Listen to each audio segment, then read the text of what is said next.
welcome back from the other side, e hoa. Morena, thank you for asking. Awesome. We've had you on a couple of times, and we had kōrero in May that the hearings for the sewage in Hokianga Harbour may be reconvened in July. And I've just read through the pānui that it's now been set for October. Oh, has it? Oh, yeah. That's a surprise. Yeah, they've set it for October now. So, going back to the hearings and all of the things that we heard, and we had a cool kōrero this morning with Ian, who spoke about, local solutions and things that we can do, and very much on the same page as you in terms of localism, is it? Localism, well, that's what LGNZ call it. Oh, and it should be. I mean, localism is about seeking your own solutions locally. Kia ora. And having them implemented. I'm 100% behind that. Yeah, also in news last week, I've got to have a look at my notes here. They've announced that $300,000 to develop Hokianga Harbour remediation business case.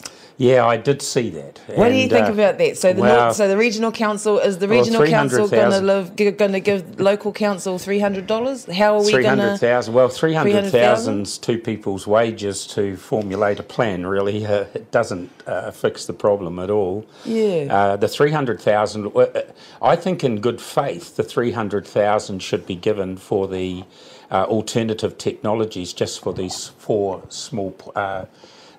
point source discharges we're talking about now, and actually have a look how well they work. That would be a good way, as opposed to devising a plan which there's no time frame on, and then you have to implement a plan and find the funding for that. $300,000 is nothing.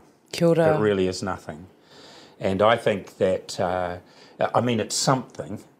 I've just passed the kuhu wastewater, and there's one man there with a small digger. He's been working there for the last 2 or 3 days, bit of pipe running on the ground. But I think that this is really, because it's Hokianga, that's the difference in this one, where we have to start seeing the commissioners putting in place something that is going to be really telling, not just making recommendations, which are seldom really followed up. I can tell you that. The $300,000 is a very small carrot. And I think that they have all the information. They know the E. coli readings. They know what's happened to all the 4 point source discharges. They know that sewage is coming in from Kerikeri and Kaikoui. We know what is happening in those places. I think there has to be much more resolve in getting national funding from central government. That's what really has to happen, and show that the RMA does work, show that the commissioners are effective. They really, really need to stand up at some point. I mean, Mr. Prophet, I've done a little bit of homework on Mr. Prophet, because I recognised him, and in my role as mayor in the Hora Whenua, He was one of the commissioners for Horizons Regional Council down there in relation to the Manawatu River. Oh, this is my homeland here, yes. I'm talking about. And also for Lake Hora Whenua, which is in the Hora Whenua, obviously, and I was mayor there. And I would really like to see just how far their recommendations went that they made at that time, because I know they haven't gone very far. Both of those, the river and Lake Hora Whenua, are in an absolute tragic state. Nothing's changed. And I think that because it's Hokianga, where everything began, the story of Māori, the story of colonisation, here's a good chance to actually really do something on scale that will be an example of how to do the rest of the country. I think we've come to a time now where commissioners really have to stand up against the system that they're actually representing. That's what I believe. So the 300K, there's absolute peanuts. Drop in a bucket? Yes, but it would pay You remember the technology that was shown at the hall over there in terms of the steel plates and the water going through the steel plates and deactivating everything that's in the water? I don't know if you remember that. But those systems are used overseas. We were told that the systems for each of these plants would be in the vicinity of $80,000 to $120,000. Why don't we try that with the 300K and actually have some small wins first? Kia ora. Instead of, wars always have a number of battles. So let's just win a couple of the small battles because the whole war is a much bigger picture. Tēnā koe. Ian this morning touched on some alternative solutions, one being worm farms, composting systems, also to the incineration. I know that you've done quite a bit of research about what's worked overseas. Well, what would your recommendation be? Thank you very much. I'm not an expert. No, you've been interested enough in it to do a lot of research, though. I've listened to a lot of your other kōrero, and it's compelling. Well, I think that anything's better than the nothing that's actually done these days. We have a whole system around, you have your district councils that are basically fall under regional councils. The regional councils are the ones that are meant to be looking after our environment. In the time, so these hearings that I was talking about Mr. Prophet doing down there 2016 to 2019, since that time there's been a 20% increase in waterways that are so affected we can't recreate in, we can't swim in, we can't fish in. So the system is not working. So my recommendation is to get the system working.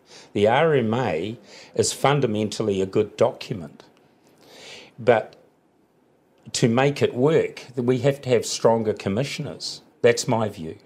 I'm really unsure how to take what's going to happen here, whether it will become, because it's the right of reply meeting that's going to be here, where the council stumps up and talks about what it's going to do. Well, they effectively can't do bugger all when they don't have any money. This is a national problem, these types of things. And I just think that the whole commissioner, it works, and so commissioners are bought in. It could be a business that wants to do something, or a contracting company wants to do something. They'll go in and do the hearings if people are complaining about that. But at district council level and at council levels, that's where I think there's a great yawning gap in efficiency, in implementing the knowledge that's here. Goodness knows, look how many universities we got, look how many scientists, look how many hydrologists we have, all of these people, yet we have a foundering system on our waste. You know, I'm definitely not going to sit here and argue which technological way is the best, because they're all different in different areas.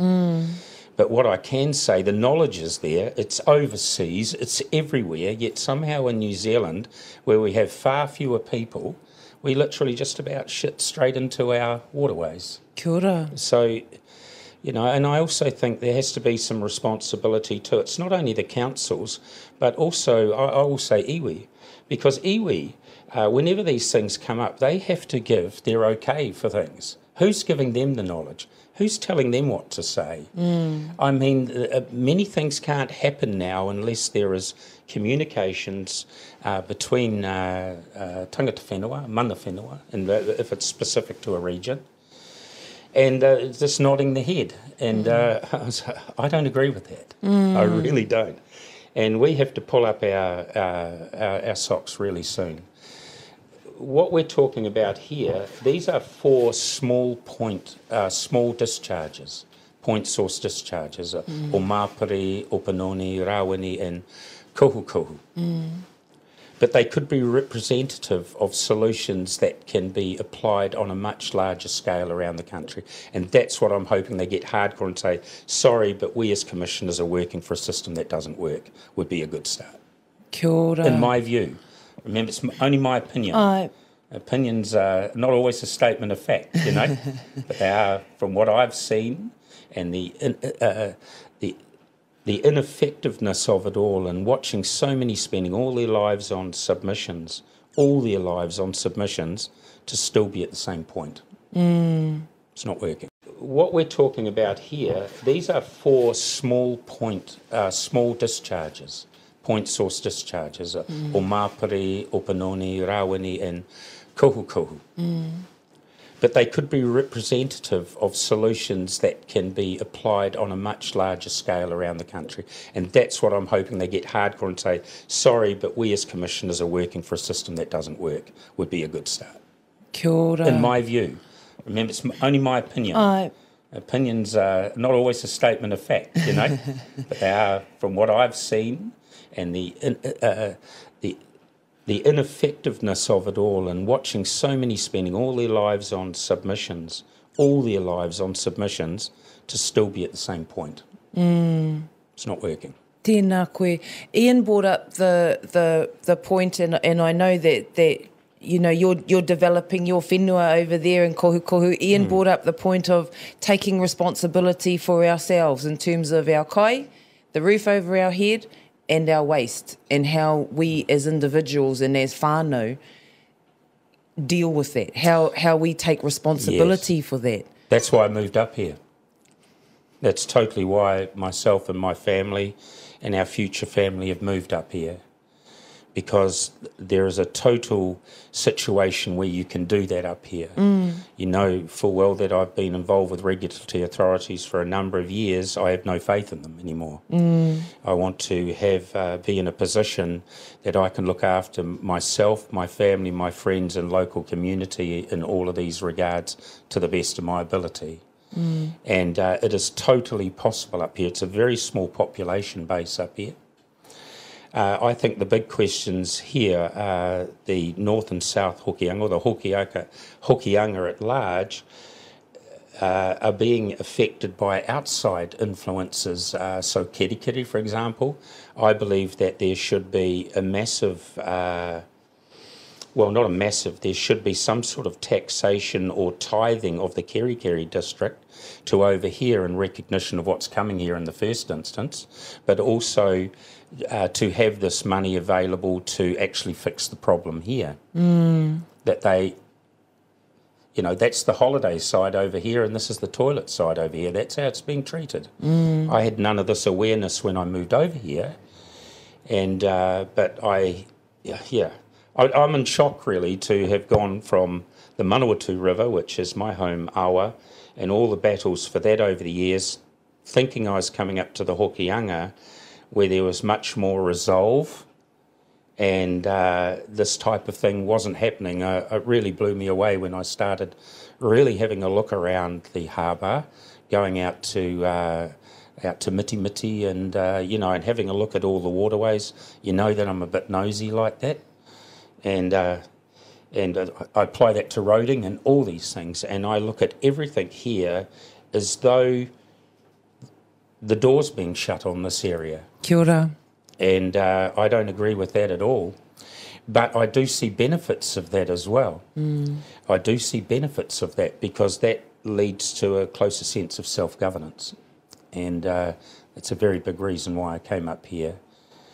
And it's been a hard walk, being an outsider coming in and having an opinion. Yeah, it comes with its own knocks, you know. So it's a very careful walk I'm taking, really, because I believe, and this is the challenges I've put out at all these hearings over the years, is that we have the abilities in this country to actually fix our problems, but the resolve and the coordination of it is where it falls down.